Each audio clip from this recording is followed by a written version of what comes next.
And just to conclude, European Union remains, as you know, steadfast proponent of the peace in the Middle East, and we are committed to the two-state solution.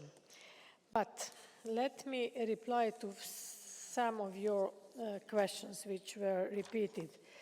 To Mr. Otenga on sanctions, also some others, Madam Montero.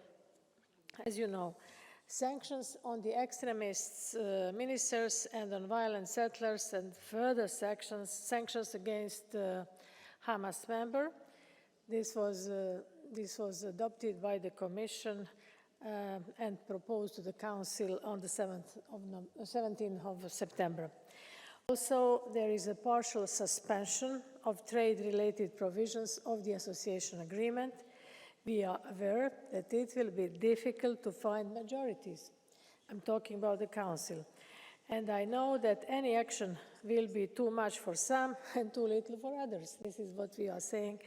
To be adopted, these Commission proposals require EU member states' support by unanimity and qualified majority, respectively.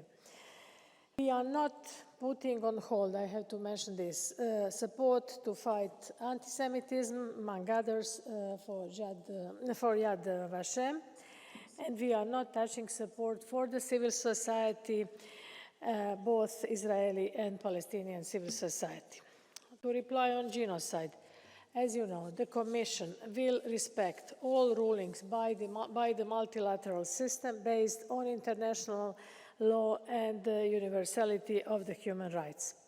On flotilla, because flotilla was mentioned several times, of course, as you know, the Commission has remained in regular contact with member states and with Israel regarding the humanitarian situation in Gaza, and we reiterate their consistent call for rapid and unimpeded delivery of aid. We respect the humanitarian commitment on those that were aboard the flotilla.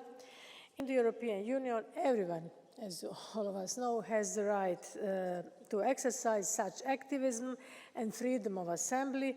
This is a core pillar of our values.